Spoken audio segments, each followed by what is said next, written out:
Channel 4 විකාශනය. The director of the Channel 4 documentary, Tom Walker, and its executive producer, Pierre, have conceded that there is no connection to Suresh Saleh. Is this a lie? Are their claims lies as well? The intention of all those who criticize this was to sling mud at the Rajapaksas.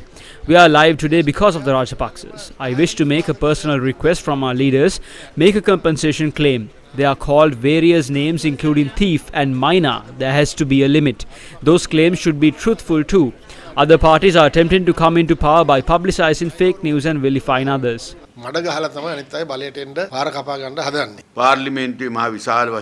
It was debated extensively in Parliament. The Cardinal, Sajid Premadasa, JVP leader and many others spoke on this as if Gotabaya Rajapaksa killed thousands of people together with a Muslim organization just to win the election. Since his documentary was released, the opposition thought it had a great trump card. Even Fonseca, who was in the war, believed this. He blamed Maithripala Sirisena. I don't understand how he is a field marshal. Channel 4 gave our opposition politicians a good trump card, caused a stir in the world and then went to Switzerland and claimed that there is no evidence to prove there was a meeting between Saharan and Suresh Saleh. The only thing we can think of is how incompetent the leaders of our main political parties are.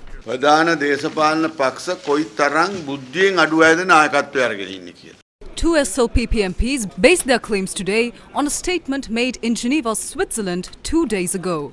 An open discussion was held in Geneva with the attendance of its director and producer following a viewing of the Channel 4 Easter Sunday documentary.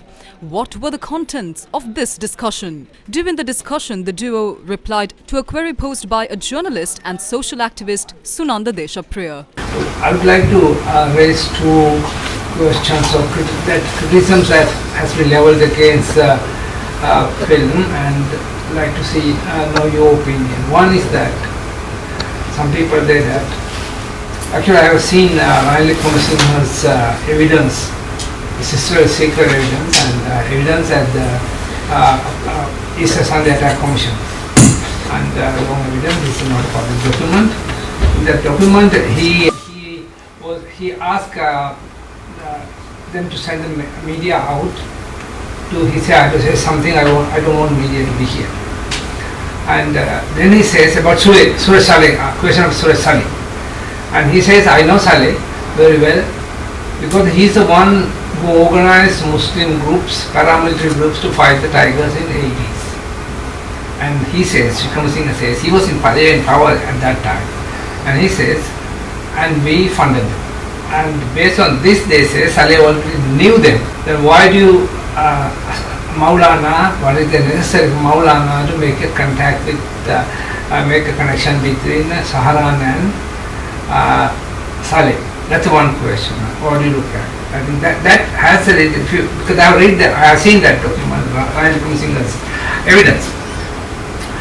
And some others say Saleh is one of the best, like a military agent, and someone like him go to a house in Puntland to meet them.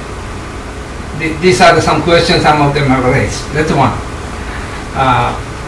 Others are probably must have well known that they say that Ali Sayyid Maulana wants to get an asylum, and that's why he is telling this story. Why didn't he tell the story until now, until he left the country?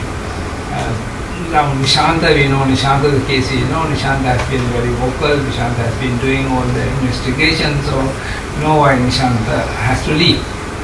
And how do you look at what is your response to these criticisms? Okay. With regards to Saleh's involvement with Muslim groups in the 80s and things, as far as I'm aware, I wasn't aware that he had direct involvement with Zafran. I was aware of that work that he did. In terms of his direct involvement with Zafran, I can't really give you a good answer as to why Azam Maulana would be the conduit for that meeting, frankly. I don't have any evidence of the fact that Zafran and Saleh met prior to that at all. I mean, Zafran was not active during the 80s. He's around my age, so he would have been much younger then, of course. So he wouldn't have had direct involvement with Saleh during those years.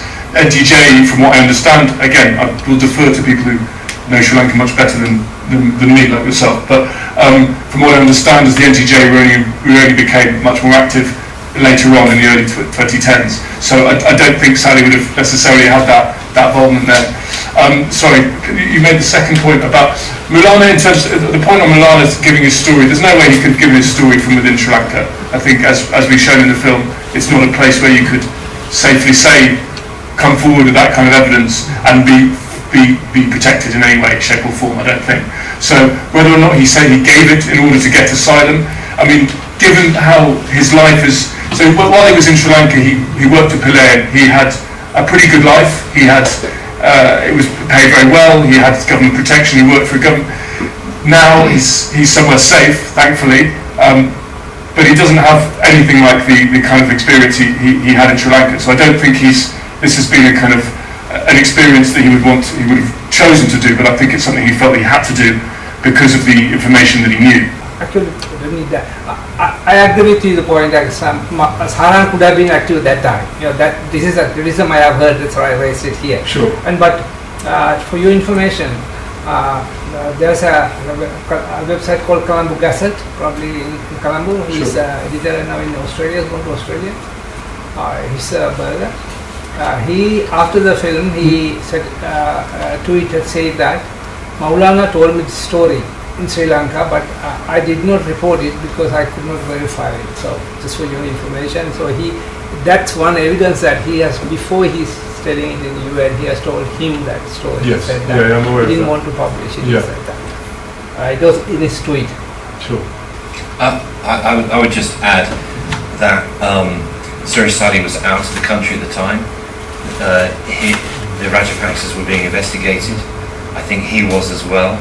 The activities of the Tripoli platoon, and according to Hanzir Mulana's testimony, the reason why these attacks had to happen, part of the reason was that the investigations needed to stop into the Rajapaksas and they had to return to power. And Suresh Sadi wasn't in the supreme position he was in before, and you have the coincidence that Pilian was in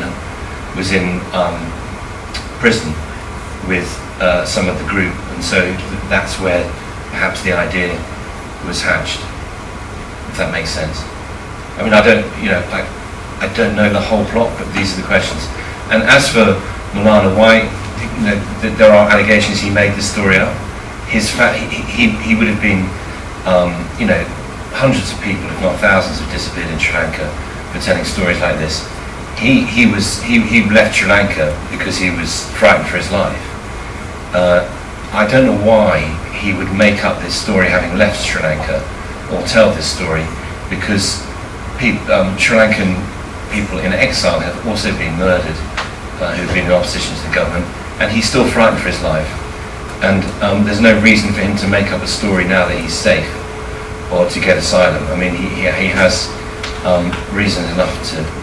It's such a dangerous story for him to concoct, and from his position as well, for the people he knows.